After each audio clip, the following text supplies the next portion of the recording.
Script ರೆಡಿಯಾಗಿ ನಾನು ಪ್ರೊಡ್ಯೂಸರ್ನ approach ಮಾಡಿದ್ದೆ. ಸೊ ಕಾಂತಾರದಿಂದ ಎಲ್ಲೂ ನಾವು ಇನ್ಫ್ಲುಯೆನ್ಸ್ ಆಗಿಲ್ಲ. ಶೂಟಿಂಗ್ ಎಲ್ಲ ಹೇಳಿ ಸರ್, ಎಷ್ಟು ದಿನ ಆಯಿತು ಮತ್ತು ಎಲ್ಲೆಲ್ಲಿ ಶೂಟಿಂಗ್ ಆಯಿತು? ಶೂಟಿಂಗ್ ತುಂಬ ಜಾಗ ಆಯಿತು. ಕೇರಳ, ಕೊಚ್ಚಿ, ತಿರುಪಲ್ಲಿ, ಇಲ್ಲಿ ನಮ್ಮ ಗಗನಚುಕ್ಕಿ, ಬೆಂಗಳೂರು, ಕಗ್ಗಲಿಪುರ, ಮಂಗಳೂರು, ಸೋಮೇಶ್ವರ, ಬೆಳ್ತಂಗಡಿ, ಮಡಂತೆ 13 ಜಾಗಗಳಲ್ಲಿ ಶೂಟಿಂಗ್ ಆಗಿದೆ ಸರ್, ಕರ್ನಾಟಕ ಮತ್ತು ಕೇರಳ ಸೇರಿಕೊಂಡು.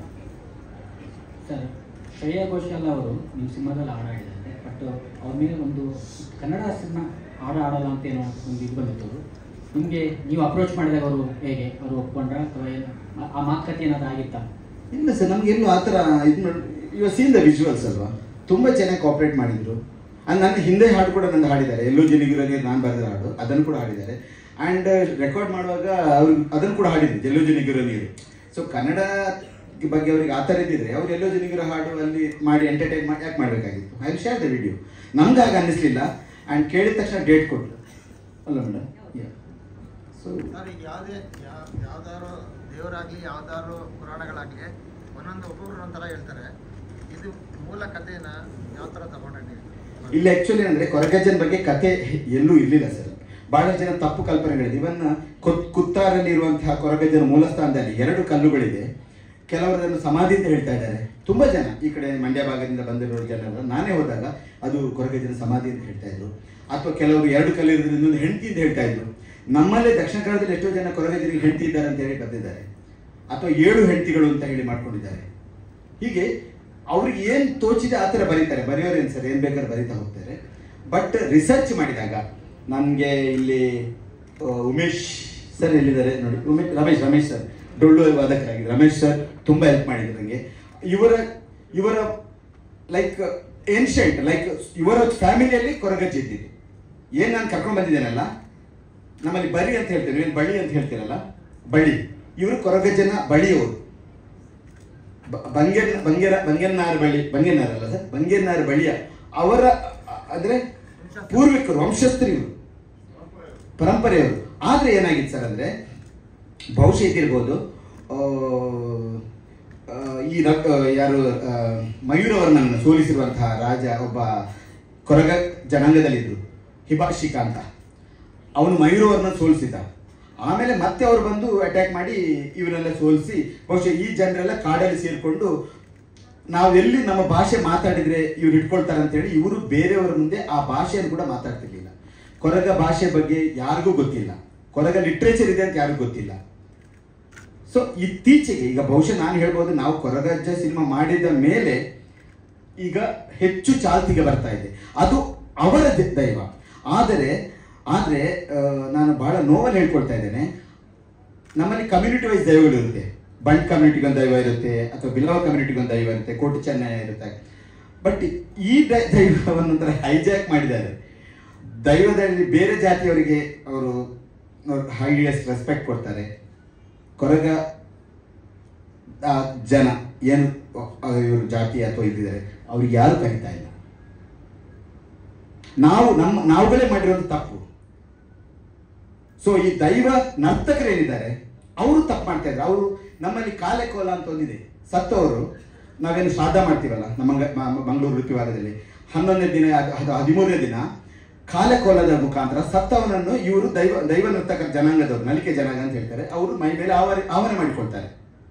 ಅವರಿಗೆ ತೋಚಿದ್ದನ್ನು ಹೇಳ್ತಾರೆ. It need not be in the perfect history of a person. ಕೊರಗಜ್ಜನಲ್ಲೂ ಆಗ್ತಾ ಇದೆ. ಇನ್ನೊಂದು ಬಹಳ ನೋವಿನ ವಿಚಾರ, ಇವತ್ತಿಗೂ ನಮ್ಮಲ್ಲಿ ಒಂದು ಶಬ್ದ ಇದೆ, ದಿಕ್ಕ ಅಂತ, ಹೊಲೆಯ ಅಂತ. ಅದು ಯೂಸ್ ಮಾಡಬಾರ್ದು, ಅಬೆಂಡೆಂಟ್ ಆಗಿದೆ. ಹೊಲೆಯ ಅಂತ ಯೂಸ್ ಮಾಡ್ಲಿಕ್ಕಿಲ್ಲ. ಇವತ್ತು ನಲಿಕೆ ಜನಾಂಗದವರು ದೈವ ನರ್ತಕರಿದ್ದಾರೆ, ಅವರು ಆ ಶಬ್ದ ಬಳಕೆ ಮಾಡ್ತಾ ಇದ್ದಾರೆ. ಕೊರಗಜ್ಜನ್ನು ದಿಕ್ಕ ಕೊರಗಜ್ಜ ಅಂತ ತಾನು ಹೇಳ್ಕೊಳ್ಳೋದು.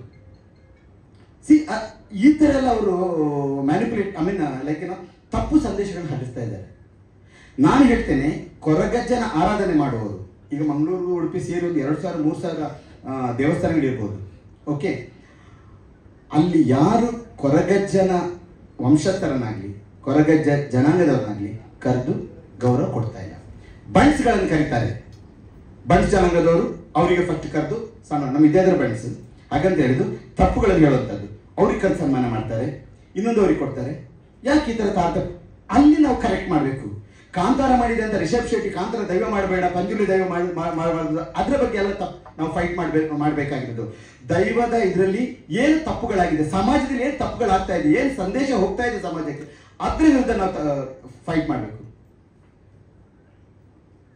Okay sir. ಅದ್ರ ಬಗ್ಗೆ ಏನಾದ್ರು ತಗೊಂಡಿದ್ದೀರಾ ಸಿನಿಮಾದಲ್ಲಿ ಅದ್ರ ಬಗ್ಗೆ ಕ್ಲಾರಿಫಿಕೇಶನ್ ಕೊಟ್ಟಿದ್ದೀರಾ ಅಂತ? ಕಥೆಯಲ್ಲಿ ಬರ್ತಾ ಹೋಗುತ್ತೆ ಸರ್. ಕಥೆಯಲ್ಲಿ ಅದನ್ನು ಬಹಳ ಮುಖ್ಯವಾಗಿ ನಾವು ಪಾಯಿಂಟ್ ಔಟ್ ಮಾಡಿದ್ದೇವೆ. ಅಜಲು ಪದ್ಧತಿ ಅಂತ ಒಂದಿದೆ. ಅಲ್ಲ ಅದು ಅಜಲು ಪದ್ಧತಿ ಬಗ್ಗೆ ಹೇಳ್ತೇನೆ. ಇಲ್ಲ ಅಜಲು ಪದ್ಧತಿ ಬಗ್ಗೆ ಹೇಳ್ತೇನೆ. ಅಜಲು ಪದ್ಧತಿ ಇಂತಹ ಒಂದು ದರಿದ್ರ ಮನಸ್ಥಿತಿ ನಮ್ಮ ಭಾಗದಲ್ಲಿದೆ. ಅಂದರೆ ನಾವು ತಿಂದು ಬಿಟ್ಟ ಊಟ ಎಂಜಲು ಅವ್ರು ತಿನ್ಬೇಕಂತೆ. ಬಸುರಿ ಸೀಮಂತ ಮಾಡಿದರೆ ಅವಳು ತಿಂದು ಊಟ ಇವರು ತಿಂದರೆ ಬಸುರಿ ಹೆಂಗಸಿಗೆ ಒಳ್ಳೆಯದಾಗುತ್ತಂತೆ. ಇದೆಲ್ಲ ಪದ್ಧತಿಗಳು, ಅನಿಷ್ಟ ಪದ್ಧತಿಗಳು. ಸರ್ಕಾರ ಬ್ಯಾನ್ ಮಾಡಿದೆ, ಬಟ್ ಈಗಲೂ ಅಜಲು ಪದ್ಧತಿ ನಡೀತಾ ಇದೆ. ಯಾವುದರ ವಿರುದ್ಧ ನಾವು ಫೈಟ್ ಮಾಡಬೇಕಾಗಂದ್ರೆ, ದೈವ ನರ್ತಕರು ಆ ಶಬ್ದ ಹೊಲೆಯ ದಿಕ್ಕ ಅದ್ರ ಯಾಕೆ ಯೂಸ್ ಮಾಡ್ತಾ ಇದ್ದಾರೆ? ಇವತ್ತಿಗೂ ಕೋಲ ಕಟ್ಟುವವರಿಗೆ ನಾನು ಹತ್ರ ಹೋಗಿ ಅದನ್ನು ನುಡಿ ಕೇಳ್ತಾ ಇರ್ತೇನೆ. ಕೊರಗಜನ ಆ ಥರ ಮಾಡಿ ಸಂಬೋಧನೆ ಮಾಡ್ತಾ ಇದ್ದಾರೆ. ಆ ಜನಾಂಗದವ್ರಿಗೆ ಅವರಿಗೂ ನೋವಿದೆ. ಅದು ಈಗ ನಾನು ಆಗ್ಲೇ ಒಂದು ಪ್ರಶ್ನೆ ಕೇಳ್ತಾ ಇದ್ದೇನೆ. ಸಿನಿಮಾ ಬಿಡುಗಡೆ ಆದ್ಮೇಲೆ ನಿಮ್ಮ ವಿರುದ್ಧನೂ ಈ ಥರ ಒಂದಷ್ಟು ಜನ ಅತೃಪ್ತ ಮನಸ್ಸಿದ್ದಾವೆ. ಯಾವ್ದಾರ ಒಂದು ಸಿನಿಮಾ ಹಿಟ್ಟಾದಾಗ ಸಹಿಸ್ಕೊಳ್ಳೋಕ್ಕಾಗಲ್ಲ. ಕನ್ನಡ ಸಿನಿಮಾ ಅಷ್ಟೊಂದು ಒಳ್ಳೆಯ ಹೆಸರು ಮಾಡ್ತಿದೆ, ಅದರಿಂದ ಅದ್ರ ಬೆನ್ನಿಗೆ ಒಂದಷ್ಟು ವಿವಾದಗಳು ಸೃಷ್ಟಿ ಆಗ್ತಾ ಇದೆ. ಆ ಥರ ಏನಾರು ಆದರೆ ಏನು ಮಾಡ್ತಾರೆ? ಅಲ್ಲ ಸರ್, ಈಗ ನಿಂದಕರಿರಬೇಕು ನಿಂದಕರಿರಬೇಕು ಅಂತ ದಾಸರುಗಳೇ ಹೇಳಿದ್ದಾರೆ. ನಿಂದಕರಿಲ್ಲದ ಒಂದು ಸಮಾಜ ಅಂತ ಆಗಲ್ಲ. ಸೊ ಆ ಥರ ಮನಸ್ಸು ಒಂಥರ ಹಂದಿ ಯಾವತ್ತೂ ಇದ್ರೂ ಕೆಟ್ಟದನ್ನೇ ಇದು ಮಾಡ್ಲಿಕ್ಕೆ ಹೋಗುತ್ತೆ. ಆ ಮೂಲಕ ನಮ್ಮ ಬಗ್ಗೆ ಶ್ರುತಿ ಆಗ್ತಾ ಇದೆ ಅಂತ ಅಷ್ಟೇ. ಅವ್ರ ಬಗ್ಗೆ ನಾವು ಜಾಸ್ತಿ ಅಟೆನ್ಷನ್ ಕೊಡಬೇಕಾಗಿಲ್ಲ.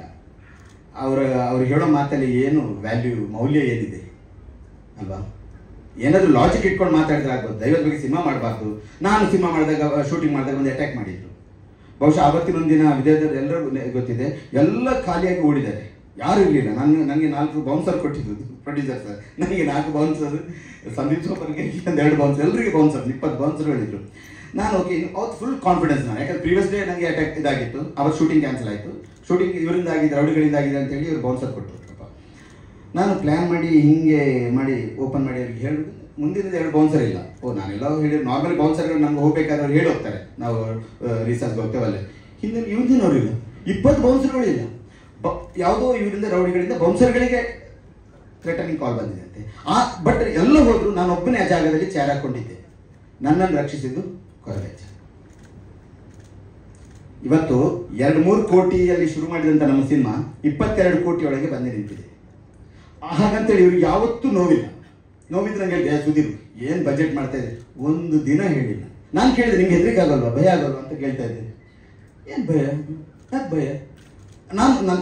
ನನಗೆ ಭಯ ಇದೆ. ಅದು ಅವರು ಯಾವತ್ತೂ ನನಗೆ ಆ ಥರ ತೋರಿಸ್ಲಿಲ್ಲ. ಇನ್ನೂ ಈಗ ಪಬ್ಲಿಸಿಟಿ ಬಜೆಟ್ ಇಟ್ಕೊಂಡಿದ್ದಾರೆ. ಯಾರಿಗೆ ಪ್ರೇರಣೆ ಅವರಿಗೆ ಅಲ್ವಾ ಮೇಡಮ್? ಯಾವ ಇಂಟ್ಯೂಷನ್ ಅವರಿಗೆ ಬಂದಿದೆ ಇದು? ಸೊ ದೈವಗಳ ಬಗ್ಗೆ ಒಳ್ಳೆ ವಿಚಾರಗಳನ್ನ ಹೇಳೋದ್ರಲ್ಲಿ ಯಾವತ್ತೂ ತಪ್ಪಿಲ್ಲ. ನಮ್ಗಳಲ್ಲೇ ಯಾರೋ ಒಬ್ರು ಮಹಾನ್ ಶಕ್ತಿ ಇದ್ದು ನಾಳೆ ದೈವ ಆಗ್ಬೋದು. ದೈವತ್ವ ನಮ್ಮ ಮಾಡುವ ಕೆಲಸದಲ್ಲಿರುವಂಥದ್ದು. ಸೊ ಅದು ಯಾರ ಒಬ್ಬನ ಸೊತ್ತಲ್ಲ, ದೈವ ನರ್ತಕರ ಸೊತ್ತಲ್ಲ ಅದು. ನನ್ನನ್ನು ಕಳಸದಲ್ಲಿ ನನಗೆ ಅಟ್ಯಾಕ್ ಮಾಡಿಸಿದ್ದು ದೈವ ನರ್ತಕರೇ.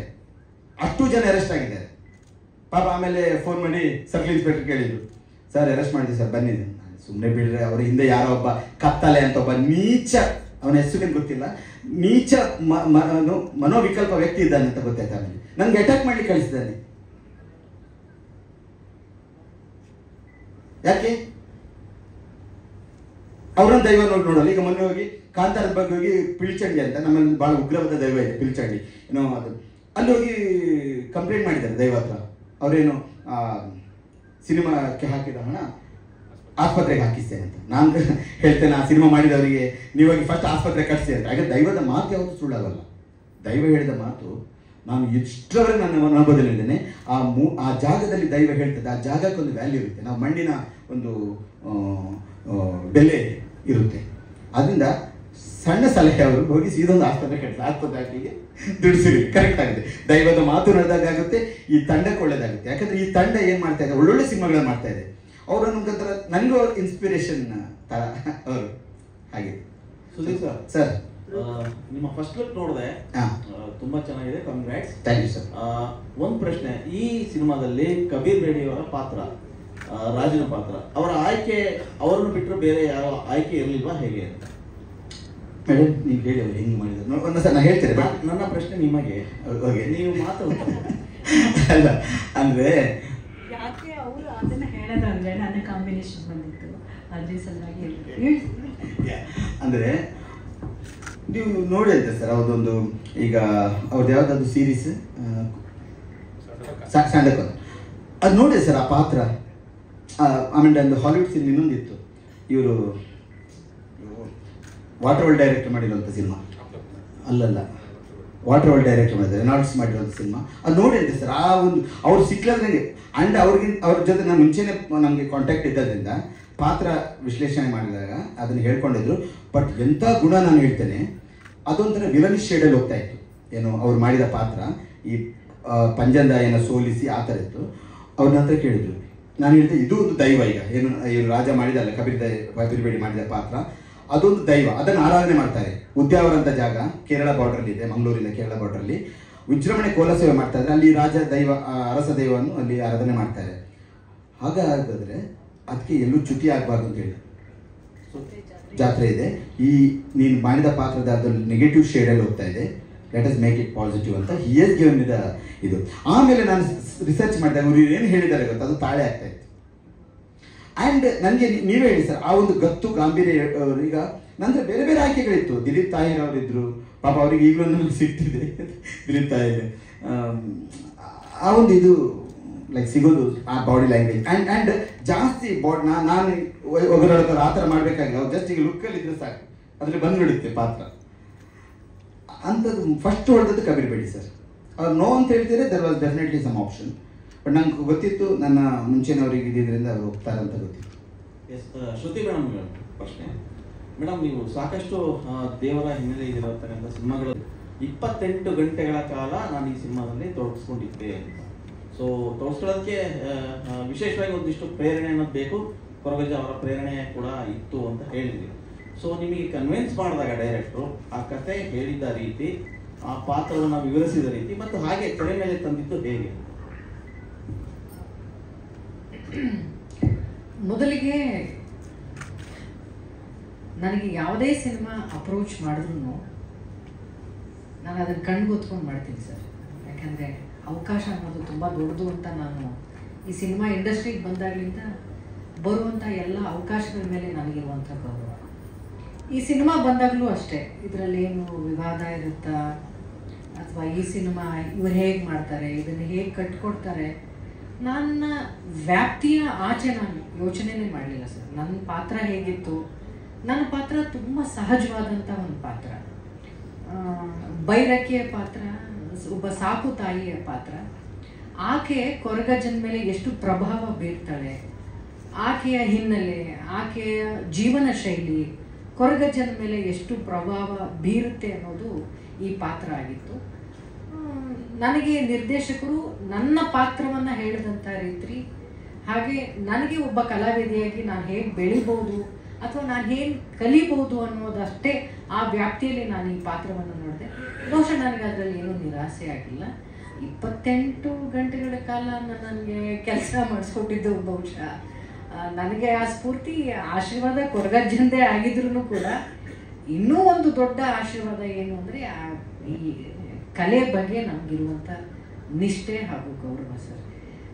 ಯಾವತ್ತಿಗೂ ನಾವು ಬೆಳಗ್ಗೆ 9 ಗಂಟೆಗೆ ಬಂದು ಸಾಯಂಕಾಲ ಬಿಟ್ಬಿಡಿ ಸರ್, ವಯಸ್ಸಾಗಿದೆ ಬಿಟ್ಬಿಡಿ ಅಂತ ಯಾರು ಅಲ್ಲ ಸರ್ ಕೇಳ್ಕೊಂಡ್ರೆ ಇತ್ತೀಚೆಗೆ ಪಾಪ ಸರ್ ವಯಸ್ಸು ಬ್ಯೂಟಿಗೂ ಸಂಬಂಧ ಇಲ್ಲ, ಅದೇ ಬಿಟ್ಕೊಡ್ತಾರೆ. ಬಟ್ ಆದ್ರೂ 28 ಗಂಟೆ ಕೆಲಸ ಮಾಡಿದ್ದಿದೆಯಲ್ಲ ಸರ್, ಅದು ಬಹಳ ಕಷ್ಟಪಟ್ಟು ಮಾಡಿದೆ ಸರ್. ಅದು ದೇವರ ಆಶೀರ್ವಾದ ಇದ್ದಿದ್ದಕ್ಕೆ ನಮ್ಗೇನು ಹೆಚ್ಚು ಕಡಿಮೆ ಆಗಲಿಲ್ಲ ಸರ್ ಆರೋಗ್ಯದಲ್ಲಿ. ಇಲ್ಲ ಅಂದ್ರೆ ಸಿಕ್ಕಾಪಟ್ಟೆ ಕಾಟ ಕೊಟ್ಟಿದ್ದಾರೆ ಸುಧೀರ್ ಅವರು ಸರ್. ಅದೊಂಥರ ಅದೊಂದು ಕಾಟ ಅಂತ ಹೇಳಕ್ಕಾಗಲ್ಲ. ಆಗ್ಲೇ ಪ್ರೊಡ್ಯೂಸರ್ ಹೇಳಿದ್ರು ಪಾಪ ಅಲ್ವಾ ಸರ್, ಆ ಥರದ್ದೆಲ್ಲ ತುಂಬಾ ಇದೆ ಸರ್ ವಿಚಾರಗಳು. ಎಸ್, ನಿರ್ಮಾಪಕರಿಗೆ ಒಂದು ಪ್ರಶ್ನೆ. ಅದು ಕಂಪ್ಲೇಂಟ್ ಮಾಡಿದ್ರೆ ಅದಕ್ಕೆ ಅವರು ಚೆನ್ನಾಗಿ ಇಟ್ಕೊಂಡಿದ್ದಾರೆ ಬಂಧುಗಳು ಮೇಡಮ್ ಅಂತ ಹೇಳಿ ಇಲ್ಲ ಕಂಪ್ಲೇಂಟ್ ಕೊಡ್ತಾರೆ ಅಂತ. ತ್ರಿವಿಕ್ರಮ್ ಅವರು ನೋಡುವ ಶೈಲಿ ಬದಲಾಗಿದೆ. ಅಂದ್ರೆ ಥಿಯೇಟ್ರಿಂದ ಎಲ್ಲ ಮೊಬೈಲಿಗೆ ಹೋಗುವಂತ ಕಾಲ ಇದು. ಒಂದು ಸಿನಿಮಾ ಕಮರ್ಷಿಯಲ್ ಸಿನಿಮಾ ಮಾಡಿ ಅದನ್ನ ಗೆಲ್ಸ್ಕೊಳ್ಳೋದು ತುಂಬಾ ಕಷ್ಟ.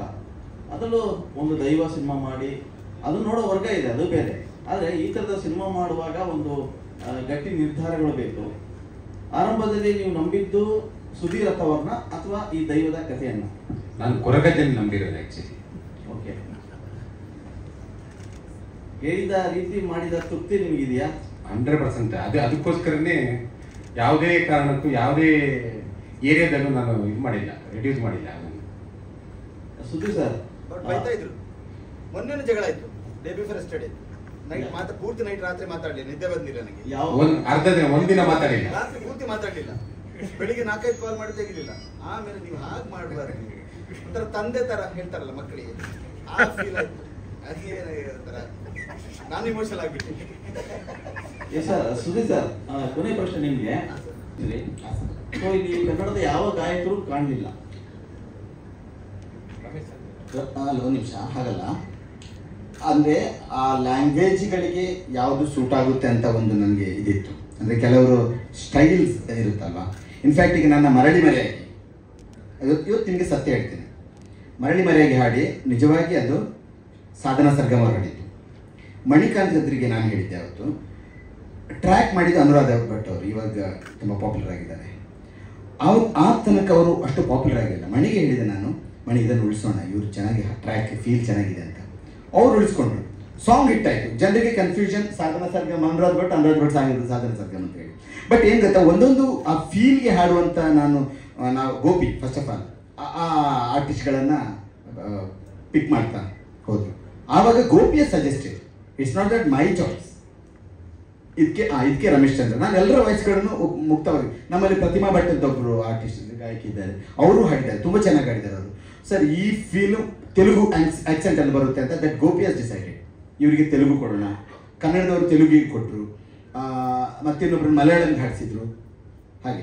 ಆ್ಯಂಡ್ ಹಿಂದಿಗೆ ಆ್ಯಕ್ಚುಲಿ ನಾವು ತಗೊಂಡಿದ್ವಿ, ಇವ್ರನ್ನೆಲ್ಲ ಹಿಂದಿಗೆ ತಗೊಂಡದ್ದು. ಮತ್ತು ಈ ಆಪಾದನೆ ತ್ರಿವಿಕ್ರಮ್ ಸರಿ ಕೊಡಿ, ಅವ್ರು ಹೇಳಿದ್ರೆ ಹಿಂದಿ ಆಡ್ತಾರೆ ಕನ್ನಡದಲ್ಲಿ ಹಾಕ್ಬೇಡಿ ಅಂತ ಹಾಗೆ. ಈ ಸಿನಿಮಾದ ಆಗಿನ ದೈವದ ಅಂದರೆ ನಿಮ್ಮ ಭಾಗದ್ದು, ಅಂದರೆ ಮಂಗಳೂರು ಭಾಗದ್ದು, ಉಡುಪಿ ಮಂಗಳೂರು ಭಾಗದ್ದು. ಸೊ ಭಾಷೆ ಎಲ್ಲ ಹೇಗಿರುತ್ತೆ ಅಂತ? ನಾನು ಕೊರಗ ಭಾಷೆಯನ್ನು ಕೂಡ ಪ್ರಪ್ರಥಮ ಬರೀ ಸಿನಿಮಾದಲ್ಲಿ ಯೂಸ್ ಮಾಡಿದ್ದೀನಿ. ಕೆಲವು ಕಡೆ ಕೊರಗ ಭಾಷೆ ಮಾತುಗಳು, ಹಾಡುಗಳಲ್ಲೂ ಅದು ಕೆಲವು ಕಡೆ ಬಳಕೆಯಾಗಿದೆ. ಬಾಕಿದೆಲ್ಲ ಕನ್ನಡ, ಇಟ್ಸ್ ಎ ಕನ್ನಡದ ಒಂದು ಸಿನಿಮಾ ಅಂತ ಹೇಳ್ಬೋದು. ಇದು ಓನ್ಲಿ ಒಂದು ಭಾಗನ ಅಥವಾ 2 ಭಾಗನ 3 ಭಾಗನ, ಹೇಗೆ? ಪ್ರೀಕ್ವಲ್ ಸೀಕ್ವಲ್ ಕೇಳ್ತಾ ಇದ್ರ? ದೇವರ ಬಗ್ಗೆ ಒಂದೇ ಸಿನಿಮಾ ಮಾಡ್ಬೇಕು ಸರ್. ನಾನು ನೆಕ್ಸ್ಟ್ ಸಿನಿಮಾ ಹೋದರೆ ಅದು ದುಡ್ಡು ಮಾಡೋದಕ್ಕಂತ ಆಗುತ್ತೆ.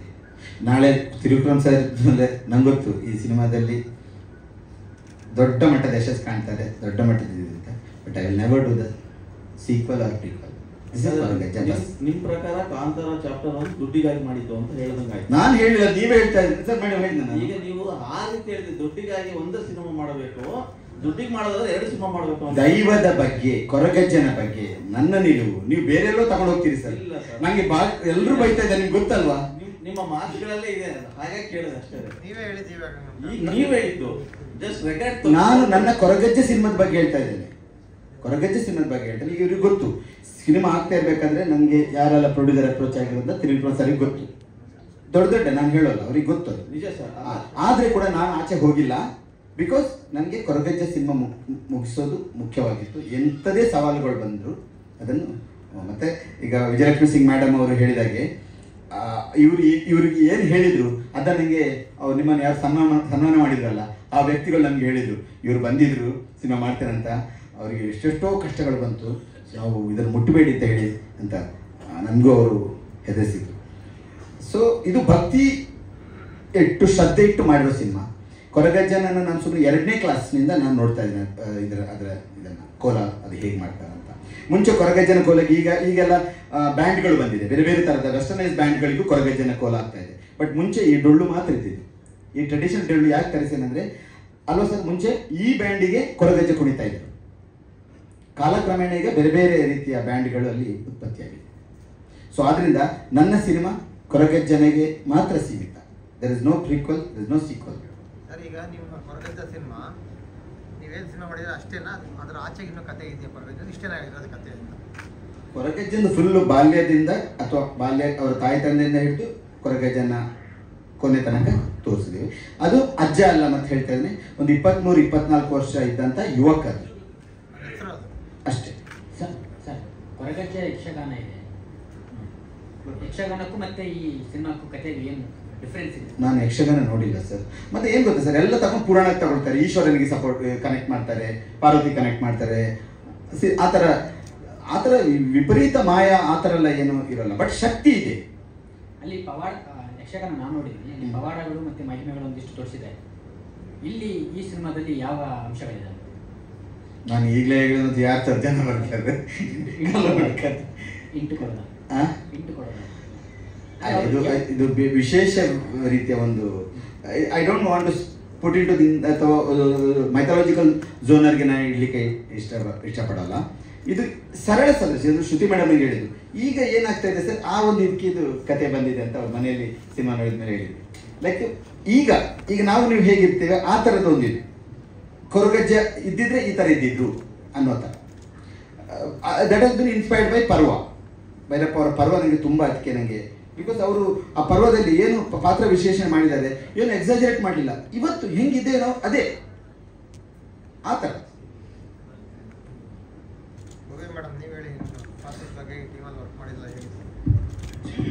ಹೇಳಿದಾಗೆ ಪಂಜಂತಾಯಿ ಇದು ಒಂದು ರಾಣಿಯ ಪಾತ್ರ, ತುಂಬ ಚೆನ್ನಾಗಿದೆ. ತುಂಬ ಅವಳು ರಾಜ್ಯವನ್ನೆಲ್ಲ ಕಳ್ಕೊಂಡು ತುಂಬ ಹತಾಶಳಾಗಿ ಒಂದು ದೇವರ ಹತ್ರ ಒಂದು ಬೇಡುವಂಥ ನನ್ನೆಲ್ಲ ಸೈನಿಕರು, ನನ್ನೆಲ್ಲ ಬಂಧು ಬಳಗಗಳನ್ನೆಲ್ಲ ಕಳ್ಕೊಂಡು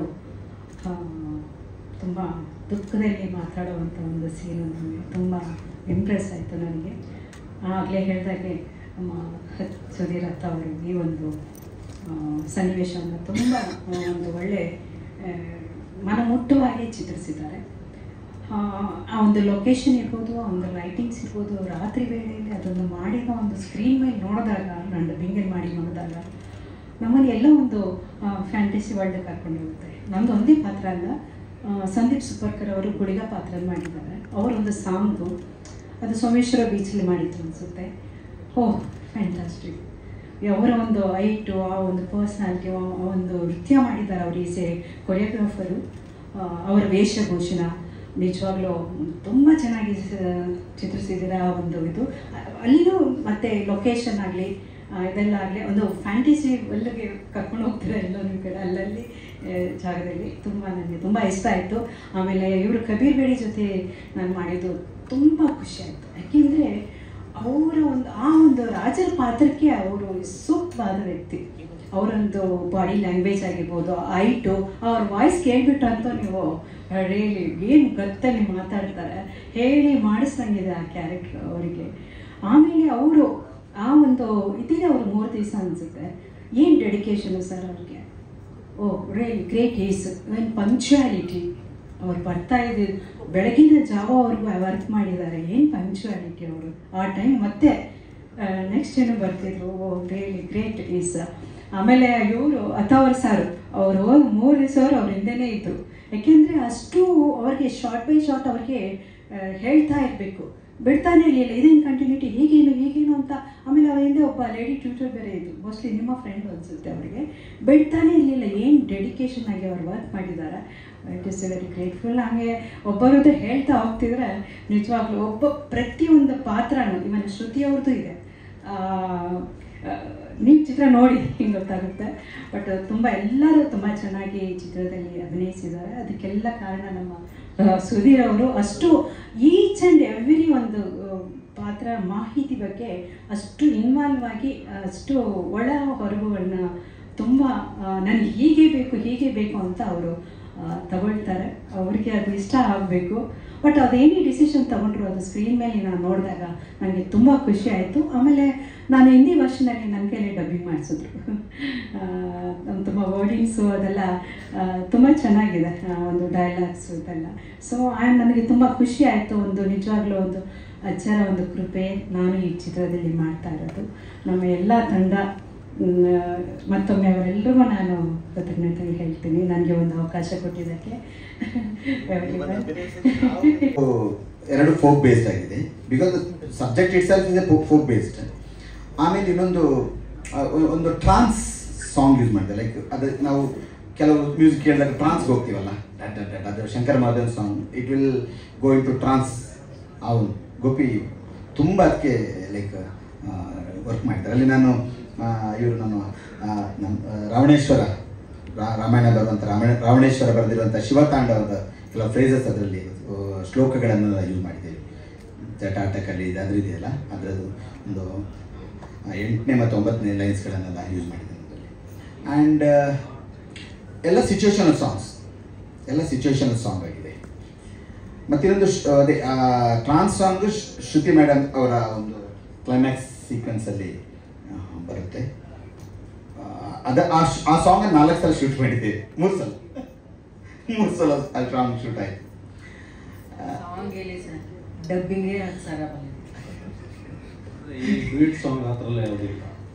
ಡ್ಯೂಯೆಟ್ ಅಂದರೆ ಇದೆ, ಒಂದು ರೊಮ್ಯಾಂಟಿಕ್ ಒಂದು ಇದೆ, ಶೃಂಗಾರಮಯ. ಓಕೆ ಓಕೆನಾ? ಯಾವುದು ನಿರ್ಮಾಣ ಸಂಸ್ಥೆಯಿಂದಾನೇ ಬರ್ತಾ ಇದೆ, ಹಿಂಗೆಲ್ಲ ಮಾಡಬಾರ್ದು, ತಪ್ಪು, ನಾವು ಭಕ್ತಿಯಿಂದ ಮಾಡಿದೀವಿ ಅಂತ. ಬಟ್ ಚಿತ್ರತಂಡ ಮಾಡಿರೋದೇ ಅನುಕರಣೆ ತಾನೇ. ಅನುಕರಣೆ ಮಾಡಿದವರು ಅನುಕರಣೆ ಮಾಡಬಾರ್ದು ಹೆಂಗೆ? ಈಗ ನೀವು ಹೇಳ್ತೀರ ನಾಳೆ ಕೊರಗಜ್ಜನ ಅನುಕರಣೆ ಮಾಡಬೇಡಿ, ತಪ್ಪಾಗುತ್ತೆ, ಅವ್ರು ವೇಷ ಹಾಕ್ಬಿಡಿ, ಟ್ಯಾಬ್ಲೋ ಮಾಡಬೇಡಿ ಅಂತ. ನೀವೇ ಅನುಕರಣೆ ಮಾಡಿ ತೋರಿಸಿದ್ರೆ ಜನಕ್ಕೆ. ಸರ್, ನಮ್ಮಲ್ಲಿ ದಸರಾಕ್ಕೆ, ಮಸಕುಡಿಕೆ, ಕೃಷ್ಣಾಷ್ಟಮಿಗೆಲ್ಲ ಟ್ಯಾಬ್ಲೋಗಳು ಇರುತ್ತೆ. ಅದರಲ್ಲಿ ನಾನು ಸಾಕಷ್ಟು ಬಾರಿ ಶ್ರೀಕೃಷ್ಣನ ನೋಡಿದ್ದೇನೆ, ಶ್ರೀರಾಮಚಂದ್ರ ನೋಡಿದ್ದೇನೆ, ದುರ್ಗಾ ನೋಡಿದ್ದೇನೆ, ಆದಿಶಕ್ತಿ, ಕಾಳಿ.